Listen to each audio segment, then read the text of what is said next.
writers, you're listening to the Kobo Writing Life podcast, where we bring you insights and inspirations for growing your self-publishing business. I'm your host, Joni. And I'm here this week as a guest host. This is Tara, and we're here talking to a man who needs no introduction, Mr. Kevin J. Anderson. He talks to us about his illustrious 30-plus year career and about how he's sort of shifting his career focus now from writing into teaching writing in an academic sense. So he's teaching a publishing course, but what's really interesting about it is that it includes indie publishing and teaching about genres. Yeah, his course sounds fantastic. I kind of want to take it.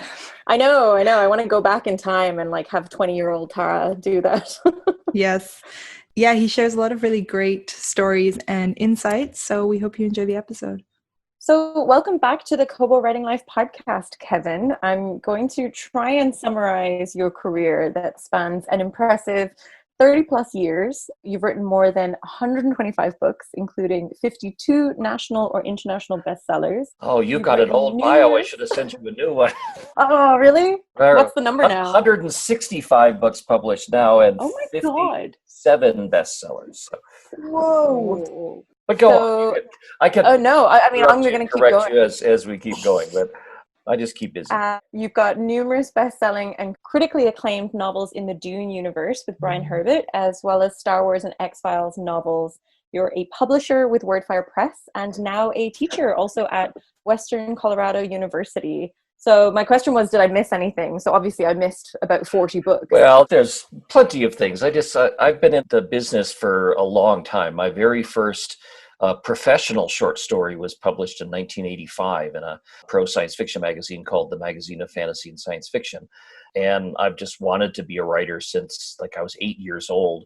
And by doing that, kind of growing up in the business, I guess, I've watched so many things change and so many differences that, when I grew up, when I first had my first short story published, they would be sending galleys through the mail, like these big long typeset sheets on newsprint that they would run off before they would cut them up and make them into books. And I spent my early career right after I got out of college. I made my living as a technical writer for a big research laboratory. So I learned about graphic design and typography and cover design and typesetting and printing and all that aspect of the business. And now it's kind of come full circle, and I'm able to do all different parts of it, because now with indie publishing, you have to wear every single hat. You have to know how to do every bit of it. And I'm lucky that I had maybe 30 years to learn all the pieces of it. A lot of the new authors are just like drinking from a waterfall. They have to learn it all at once. It's a lot. One of the talks that you gave, because you've always kind of given a talk about how your kind of lengthy career, and what I took away at Superstars, which we can talk a little bit about later, was just that I really liked how open you were with how your career began and how it kind of evolved. So one question that I had was, do you think it's easier or harder to be an author now or when you began? Yes. Well, see, the thing is, when I was starting out, everybody always told me that this is the worst possible time to be a writer. It's harder than ever, and it's not like the good old days, and everything's changed. And, 10 years after that, we were telling new writers exactly the same thing. And then 10 years after that, we were telling them exactly the same thing. So it's a difficult career. It's not like a standard routine. Of course, everybody thinks they can write a book. And nowadays, everybody can publish a book if they just do a little bit of training. But just because you published a book doesn't mean that anybody's going to buy it or anybody's going to want to read it. So it's just never been easy. Now, though, you can't just be a writer. You can't just write a brilliant book and let somebody else take care of all the other stuff. You have to understand the business. You have to understand marketing. You have to understand sales copy. You have to write your own back cover text, which actually is quite a relief now, because I had some really bad cover descriptions that were written by supposed professional cover copywriters. And then you have to understand the technology of it too. That people are learning how to use Kobo Writing Life, which is not that hard. It's a very simple, straightforward platform, but it is just another thing you have to learn. You have to learn how to manage contractors if you don't want to do it yourself. You have to go out and hire people to do your cover design, hire people to do your layout. You need to hire accountants to keep track of all the $1 or $2 of royalties that come in on every single title that comes out there. I have found that I have to learn how to be a good public speaker. I have to go and I'm a teacher, and I had to learn how to teach the stuff that I'm doing. One of my main focus of things that I'm talking about now is that for a writer to actually survive in these times, and this was before the pandemic, but to survive in these times, you got to have all kinds of multiple income streams, because you never know when something's going to change. And there's been a lot of upheaval in the past 10 years or so. It used to be like in the 90s, I think I had one year where I had 7 New York Times bestsellers in one year. There was so much the media tie-in work. Remember movie novelizations that for almost every movie that came out, somebody wrote the paperback book that was basically the movie. They don't do those anymore, or very, very rarely. I used to do quite a lot of my income was just from, if I had a month free, then I would find a movie and I would write the movie novelization, but after they gave me the script. I used to be able to just write books and turn them in, and that would be a great living. And now I've got about 9 different income streams, whether as a professor and running writing conferences, and as a publisher, and also, well, as a traditionally published author, because I'm still selling books to Macmillan and to Bantam and the big 5 publishers. And I'm an indie publisher as well. I write and publish things with WordFire Press. So, and when you get $10 from each one of those income streams, I get $90 a month. So that's how we... It must be, you're adding so many skills to your roster, and it must be very challenging. But do you also find it more rewarding than just sort of shoving out a novel, and you're able to sort of gain all of these additional skills? It certainly breaks up my day, although there are times that I just wish I could be left alone to write stuff and keep going. I think that it's more of a winnowing process, that I often compare being a writer, or being a best-selling writer especially, to becoming an Olympic athlete, that you have to strengthen your muscles and learn how to do your skills, and you still have to be one of the best in the world to make it a success. Being a best-selling writer, like a New York Times best-selling writer, you're the very, very small subset of writers. And it's like getting a gold medal in Olympic swimming or something like that. But to stretch the comparison even more, right now, what an indie writer, a successful indie writer is, it's sort of like an Olympic decathlon person. You have to do 10 different sports. You have to learn how to do everything and excel in all of them. And that's the way that you become successful. And of course, not everybody can do all that. The smart people who can't do all that learn that they hire good people to do the parts that they don't know how to do. So your conference, Superstars of Writing seminar, I believe it's going into its 12th year, is that right? Yeah, 12th year this coming February. Okay. So did the success of that program, is that what inspired you to get into academic teaching? Well, I know you guys are in Canada, so I will mention something in America that most people in Canada don't think about, is that we don't have health insurance, that we have to find some way to be covered for our health care. And university life, academics and teaching as a professor is a very, very good and stable way to get healthcare coverage. So that was a big driving factor. But I also like teaching. I mean, I've done countless writers' workshops, and we run Superstars every single year. And Western Colorado University, which is the college not too far from where I live, it's here in the Rocky Mountains. They had a publishing master's program that had been kind of fallow. They didn't have anybody to run it, but they sort of still had it on the books. And through some connections I had there, we found that I might be a good fit for that. So I designed the whole program to get a Master of Arts degree in publishing. And because it was a blank slate, I could just write whatever I wanted the program to be. And that was just a real lot of fun, because I developed it as evenly balanced between traditional publishing and indie publishing. I think a lot of the other publishing programs that are out there are pretty solidly focused on how to get a job at a New York publishing house. But that is really the thing that most of our students were going to be focusing on now. So it's half of the courses are on traditional publishing, the other half are on indie publishing. And for the students, we've got one of their main projects is that they work together as a group and they create an anthology. We've got some money this year from Draft to Digital to pay professional rates for these stories. The students made up this idea called Monsters, Movies, and Mayhem. So it's an anthology of monsters and movies, short stories, whether it's fantasy or horror or science fiction. And they solicited the stories. Like I said, we paid 6 cents a word, so we got a whole lot of submissions. 435 stories came in. So they all had to read through the slush pile, reject the ones that were not good, and then fight over the ones that were good and figure out which ones to do. Then they had to write the contracts. They got to write the rejection letters too. And then they designed the cover. They did all the proofreading and copy editing, and they put the whole book together.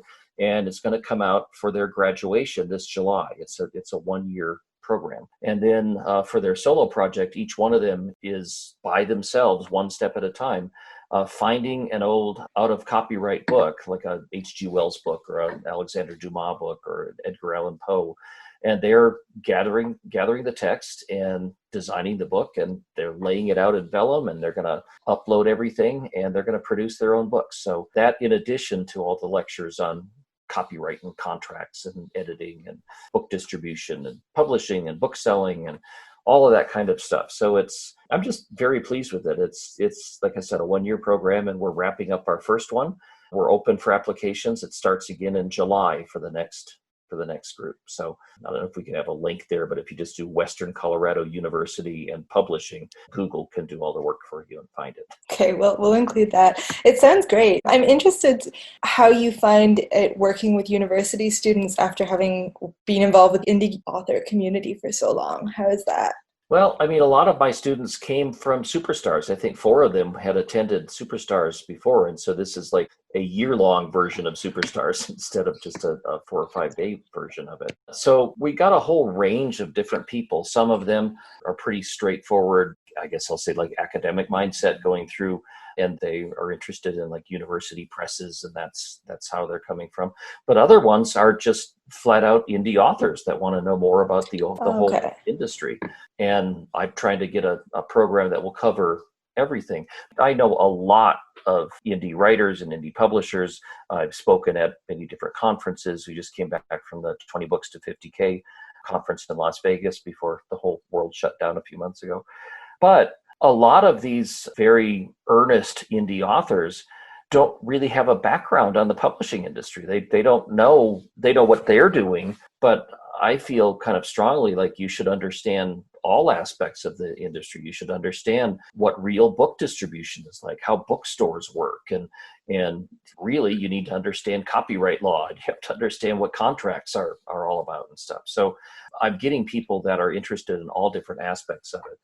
And one of the things that really attracted me to this particular college, Western Colorado University, is that they have a graduate program that covers, well, there's a poetry section, there's also a screenwriting section, there's a nature writing section, and there's a full master's degree in genre fiction, which is not something that you see very much in college, like MFA programs. This is an entire really ambitious program that you can get an MFA in genre fiction, and they study westerns and romances and mysteries and thrillers and science fiction and fantasy. And each genre has its own tropes and rules. And man, if I was starting out as just a new writer, that would be something that I would want to take, because there's some very cool stuff in it. Yeah, that sounds really wonderful. I love the idea of this course that you've created that's kind of melding a traditional publishing with indie publishing as well, because I think sometimes even at Kobo, because we're so digital focused, that when people come to us from a traditional background, it really is a different sort of world, even with regard to the speed about how things are changing. And, especially with sometimes indie writers focus on the writing and they forget about the business aspect. So I kind of feel like you're Right. really a great person to cover all the bases. That was the reason why we founded Superstars 12 years ago, is that there was no workshop out there that taught you the business aspect. There was all kinds of craft seminars, but we wanted to cover, what is copyright all about, and how do you develop your IP, and how do you market your books, and networking and everything. One very interesting thing that we're kind of learning now through WordFire Press, my own publishing house, and from teaching this course, is that the time scales are so completely different between traditional publishing and indie publishing.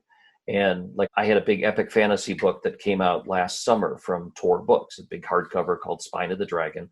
And from the time that I started writing the draft of that book to the time that I sold it to a publisher, to the time we got the contract signed, to the time that the book came out, it was, if I remember right, it was something like 36 months. It was almost like 3 years from start to publication.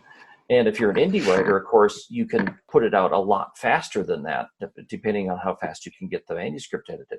But here's the catch that we're discovering and we're wrestling with right now. At WordFire Press, we are actively going through the process of getting our books reviewed in Publishers Weekly and Booklist and Library Journal and all the review outlets.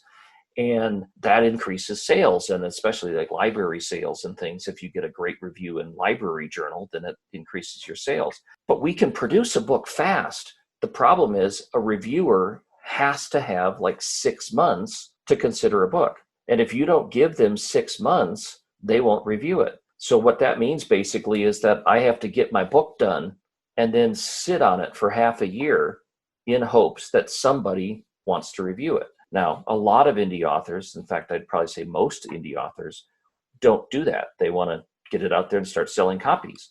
Well, I'd like to do that too, but I also like to get the glowing Publishers Weekly review or the glowing Kirkus review or something. So that's where we're kind of playing a tug of war, because indie writers can produce things fast and they want to get it to market. They want to get it there for readers, but reviewers are kind of forcing you to sit there and wait for the light to turn green. Kind of connected to that, I'm curious, how has your business changed under what we're going through right now, under the pandemic? And related to that, what impact do you think this will have on the publishing industry as a whole? Well, I think it's the book selling industry that's going to have the massive changes. I mean, Spine of the Dragon, the big epic fantasy I was telling you about, it came out in hardcover last June, but the paperback was supposed to be coming out in this June, a year later. Well, they just delayed that and moved it to, I think, August or September, because they physically don't have a printing plant that is open that will print all the books. And then where are they going to ship them? There are no bookstores open, so you can't go to your Chapters or Barnes and Noble, or you can't go and buy, because you still buy them online. So I think it's going to really change how people acquire books. It may turn people more to ebooks. I mean, a lot of people, I'm reading a book because it's what I've always done, but this is forcing them to maybe fire up their Kobo app or their Kindle app or whatever it is that they're going to be reading books on. And a lot of people are going to go, oh, I like this after all. People insisted to me that they didn't like audiobooks until they had a long commute. So then they had to try it. And once they tried it, they go, oh, I like audiobooks. I think that's going to change a lot of things. As far as my work as a writer and as a publisher, most of it we can do, remotely, and we're doing it all on our screens. And so we don't have our employees who are coming in, but we're still getting almost all of our work done. The snafu that we're having is we sell physical books as well. I've got a bookstore here, and a lot of my own copies that I autograph and I mail out to fans and stuff. Well, one of our problems there is that all the people that I used to have coming in who would package up the books and mail them out, well, they're not here. So I'm spending part of my day packaging books and mailing them out. And it's time that I really would have preferred to be writing chapters in a new novel or something instead. And you guys benefit because I'm sitting at home and I get to do podcasts more often. I kept putting you off for a long time because I was traveling always. But I don't know. I think reading has always been a pretty stable entertainment form, even in times of economic downturns, that you can still get a book for cheap and it'll keep you occupied for a very long time. Things like going on massive, I'm not sure cruise ships are going to do all that well. I think you'd be rather sitting and reading a book at home instead of sitting on the deck of a cruise ship. But yeah, I feel like I'm never ever going to go on a cruise now after all the things that have happened.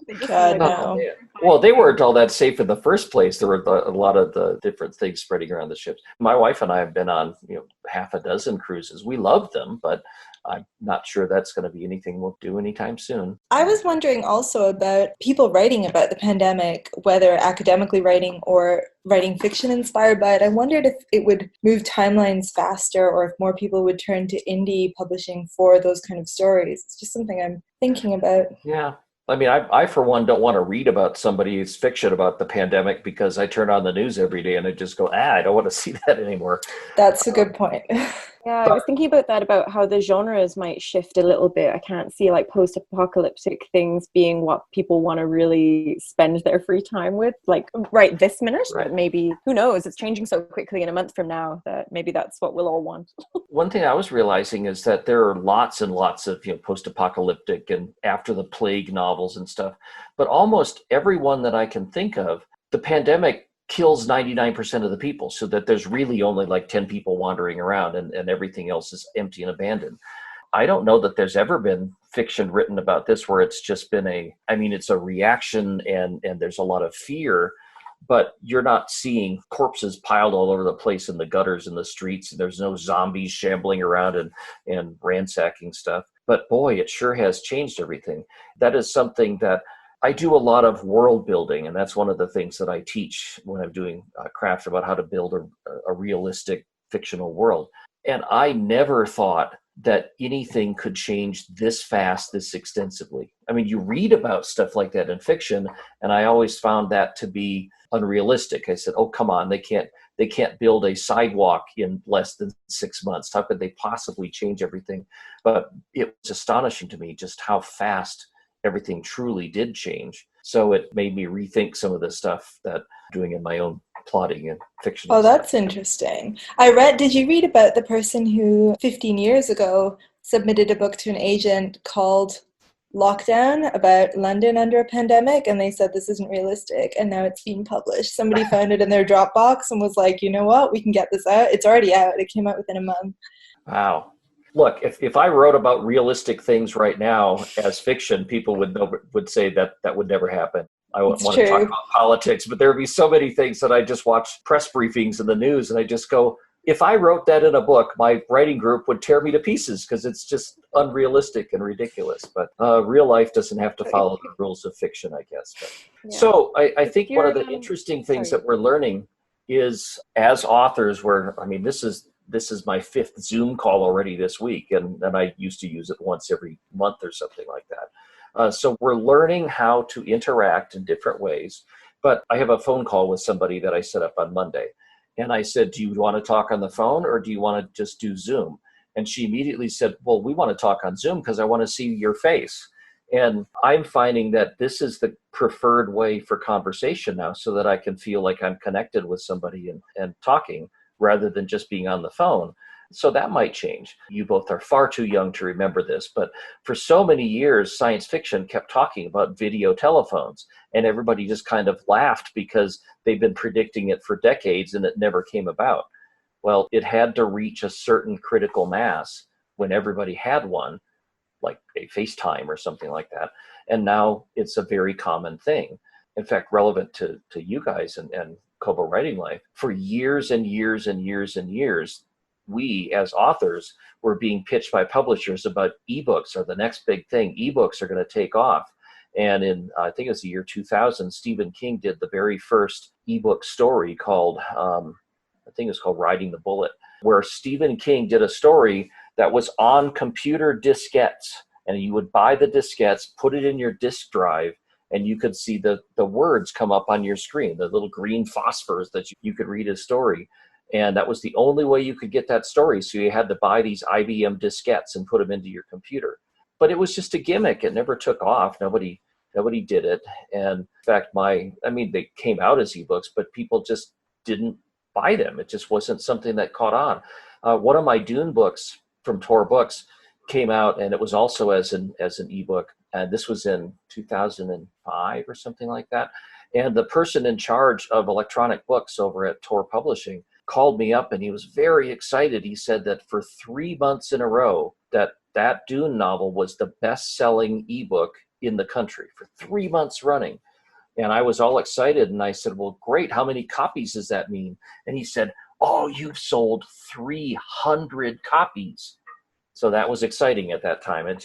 So we just didn't give ebooks that much serious attention because it wasn't worth it. But once it finally did take off, it went off like wildfire. Yeah, we definitely saw that similar sort of shift recently with audiobooks, and not necessarily that they're a new type of format or anything. I mean, books on tape have been around for years and years, but it was just like sort of digital readers rediscovered them. And your books are mostly available in ebooks and audio. Do you do both for each? Yeah, for each. We use ACX to produce the audio because it's fairly expensive to produce your own audio. Although, interestingly, what I just did just this morning, because I'm going to send it out on my newsletter coming up, is BookFunnel has an option where they will download audios or short audios for their customers.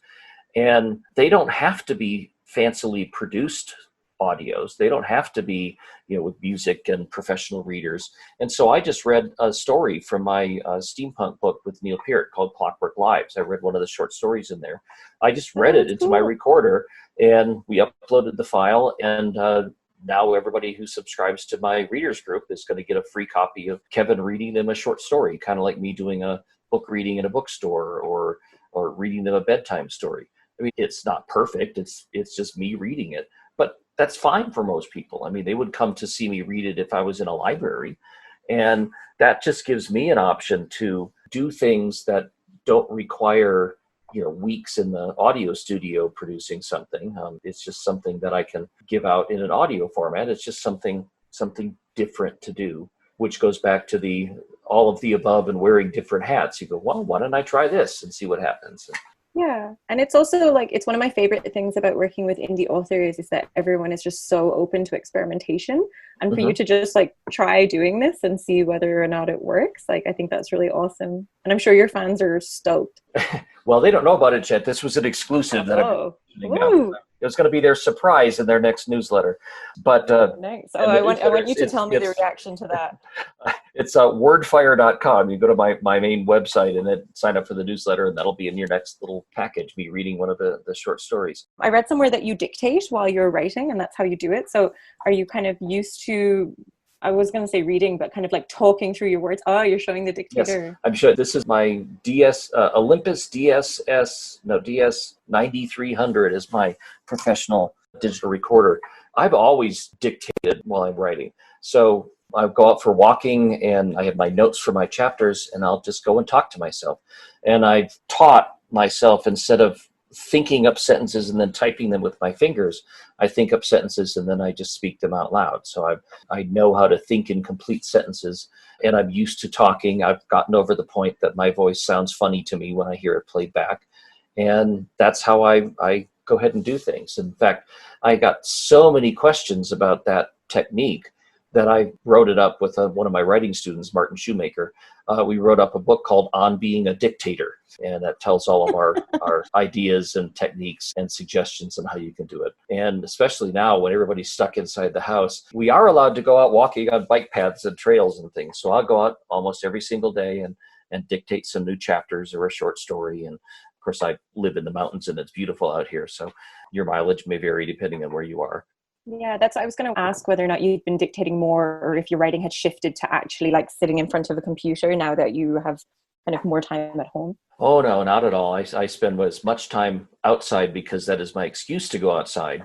And sometimes you get a little stir crazy trapped in your house. And so, no, I'm still going out, especially now the weather is turning out better and sunny out and all the snow is melting, and I just want to be outside. So this gives me an excuse to go do my work. And like you said, you're just beside those beautiful mountains. So I'm jealous. Oh, yeah, me too. Well, Tara's seen them. She's been out here a couple of times for Superstars. So I have. They're so beautiful. I have never been. Oh, they're really beautiful. They're so beautiful. Poor Joni. Okay. Look, guys, I can see Toronto. I can see Ontario, Lake Ontario from where I'm sitting.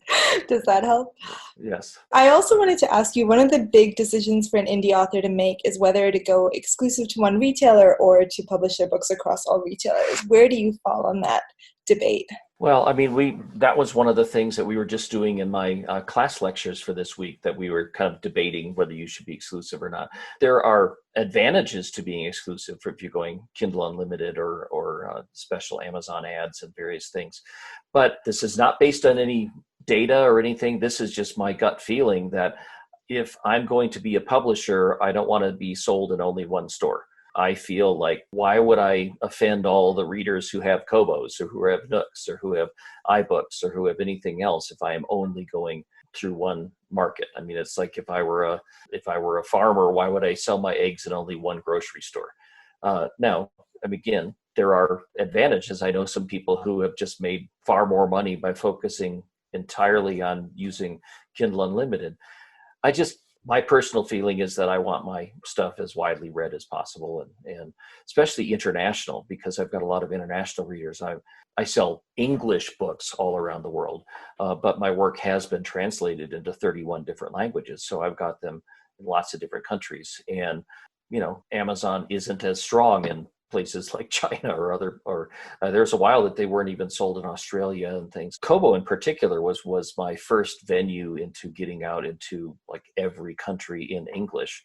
And that was something that we realized, that when you sell a book in India, doesn't mean that it has to be translated, because they can read English, or a lot of readers can read English. So I'm selling English books in all these different countries, and I want to go wide that way.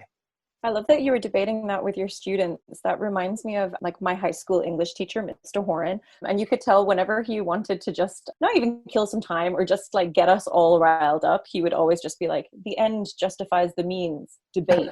So I feel like you could just go wide versus exclusive, debate, and you could just have like a 20-minute offshoot of people, because there's no really right answer. I mean, obviously I am preferential to a wide, but there's no right and wrong, and it's as suits each author. Well, and we have this summer, we have a residency. Well, it's not a residency because they can't come there in person this summer because of the pandemic. But normally it would be 2 weeks in person in classes, and then the rest of it is online. But this year, even the residency is online. So I'm bringing in lots of other guest speakers who are going to talk about various subjects. And I am bringing in 2 very, very strong advocates for Amazon exclusive. And they're going to come in and they're going to make their case, and we will argue with them, but I don't think we're going to change their minds. But I want people to understand what their options are. And that's what the really cool thing about the indie, well, one of the really cool things about the indie movement is that you really do have options, and you, the writer, get to know all of your options. When you're with a traditional house, there's pretty much set, and you don't have a lot of say in what's going on. But as an indie author, you can try everything and you can fail at everything. And then you can gather your data and you can try something different. And I guess that's another thing to point out, is because so many indie authors now are really data driven, that book selling and publishing in the olden days, as in like 10 years ago or so, was almost more of an art and a gut feeling. And you how about we do a red cover next month and see? Well, we know all these indie authors that do A/B testing, and they do their different ads, and they change their cover every 6 months because they just want to freshen it up. Trying to get my first Dune trilogy that Bantam Books published came out in 1997, I think was when the first volume came out. As of right now, 97, so it's been 23 years. It's got the same cover on it that it came out with in 1997. Well, finally this fall, they're going to re-release it with new covers and a whole new look on it. But I can't imagine an indie publisher sitting on the same book cover for 23 years. I mean, it's not that hard to do a new cover. So you try a new one. If that one sells better, you keep it. If it sells less than the previous one did, then you switch it back. That you can actually track and watch your sales. Like right now, from a regular New York publisher, if I have a book that comes out today, it will be probably a year and a half before I see any numbers, because that's how long it takes for them to gather it. And then they issue the statement 6 months later. But indie writers now, you can put up an Amazon ad, or you can change things, and you can track your sales tomorrow. On the KWL dashboard, you can see things regionally, can't you? I think I remember that. So if I did a book signing in Las Vegas, Nevada, I could see if that had any effect on my overall sales or not.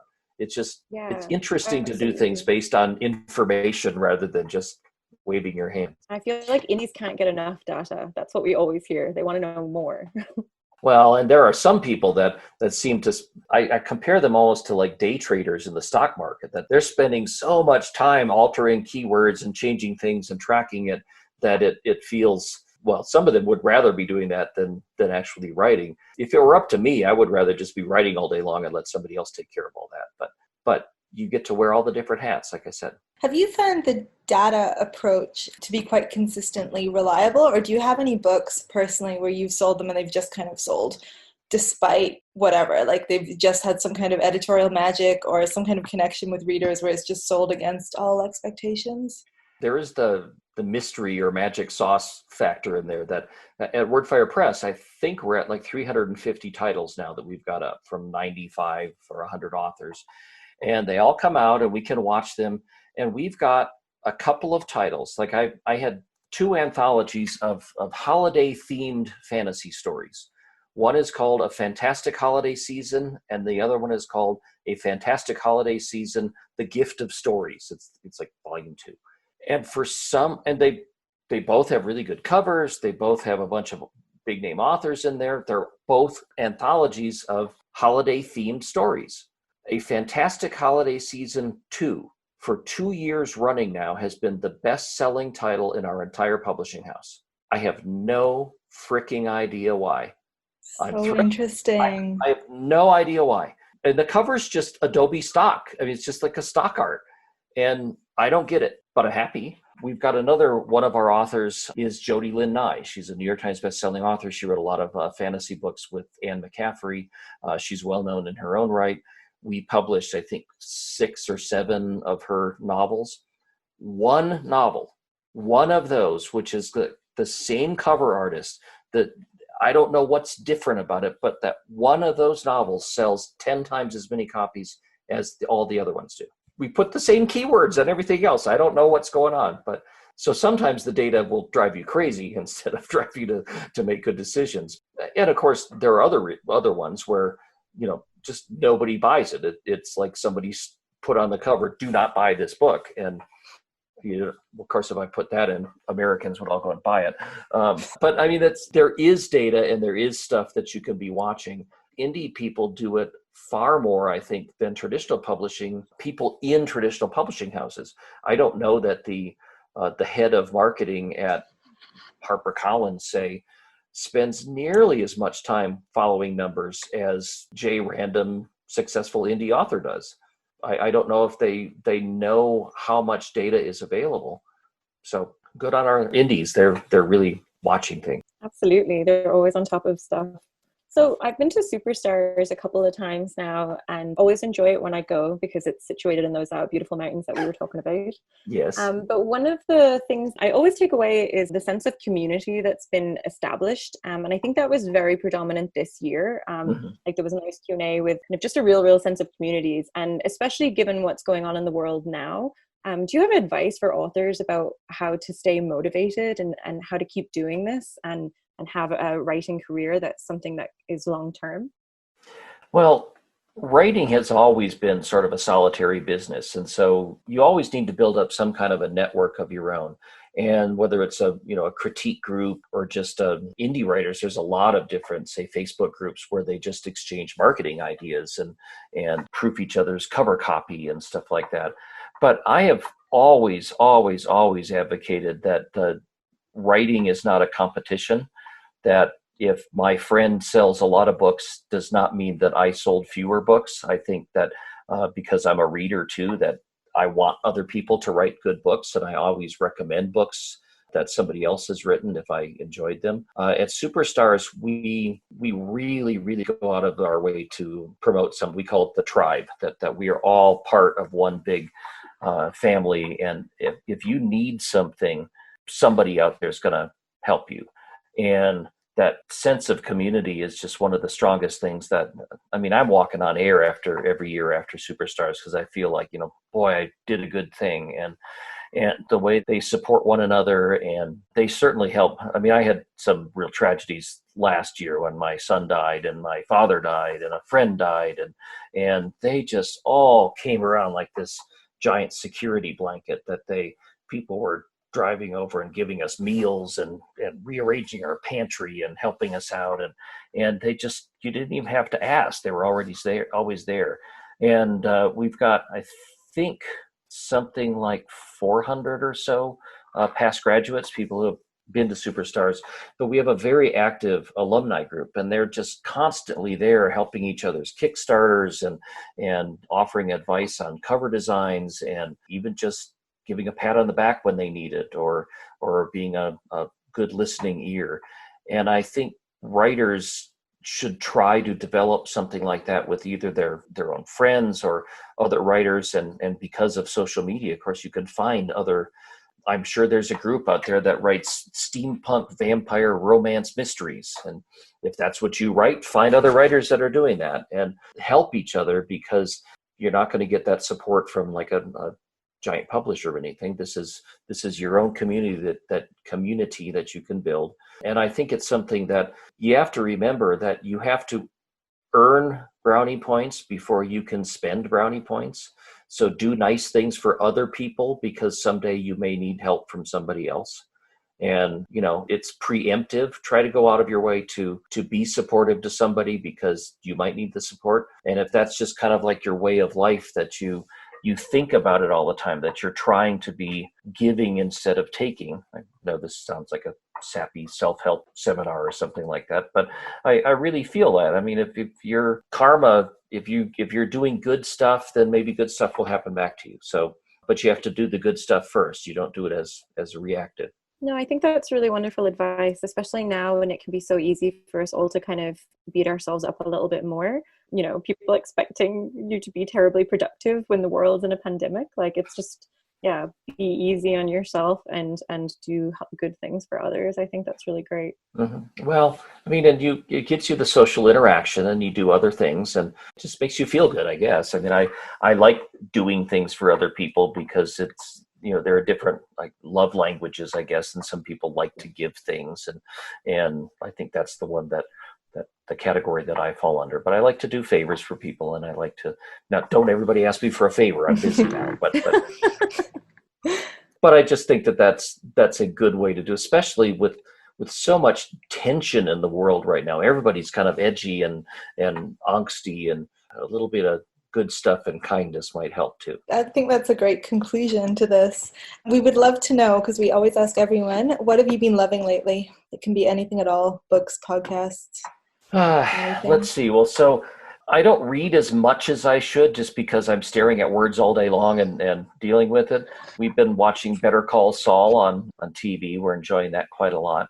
My wife and I just watched Rambo: Last Blood, which was not as good as I had hoped it might be. Nice. And reading, I'm going through the Expanse novels, the big science fiction epic by James S.A. Corey. I'm on the third one of those. It's probably some of the best science fiction space opera that I've ever read. And I'm also doing Jonathan Mayberry's Joe Ledger series. I'm on the third one of those. Kind of enjoying those. And I do those as audiobooks, because now that I'm home, I can use the little gym equipment in my house. And so when I'm working out in the mornings, I'll be playing an audiobook and listening to far, far away stories. Do you have thoughts on the new Star Wars? Oh yeah, I was going to say, I wanted to sneak in a couple of last questions. No, I want your opinion on the Disney Star Wars, and I want to know what you think about the new Dune posters and little snippets that we've seen. Well, the Dune stuff I'm very excited about, but I can't say anything about it because I'm working as a creative consultant on the film, and they don't like anybody saying stuff that isn't. I thought this would be our favorite. I mean, I'm not. Basically, we have to let the publicity come through Legendary, but I'm very excited about the movie. It looks awesome. And that's my answer about the Star Wars movie. No, it's okay. We went through so many years without Star Wars that I'm happy that there is some Star Wars. I had a lot of plot problems with Rise of Skywalker. I came out of that with scratching my head in a lot of ways. But things like Rogue One, I loved it. And I even quite enjoyed episode 7 and 8, just because they had the real feel of Star Wars to them again. And when you've been without something for such a long time, it just is refreshing to just go back. And I spent so much time in that universe writing. I think I did 54 projects for Lucasfilm back. It was comics and novels and anthologies. And I feel very proud of that universe and part of it still. Awesome. Well, thank you very much, Kevin, for joining us. This has been really great, and we hope to have you on again soon. Yes, thanks, Tara. Well, this is my 4th time on the podcast, I think, so always happy to, and Kobo has always been a very big supporter of our stuff, so I'm very happy to be on your podcast. Thank you for listening to the Kobo Writing Life podcast. If you're looking to find Kevin's books, you can find them on Kobo. If you'd like to learn more about the course that he's doing or anything that we chatted about, you can read that in our blog that's on kobowritinglife.com. This episode was produced by Joni DiPlacido and Tara Kremen. Editing was done by Kelly Robotham. Music was provided by Tearjerker, and big thanks to Kevin J. Anderson for being a guest today. If you're ready to start your self-publishing journey today, sign up for free at kobo.com/writinglife. Until next time, happy writing!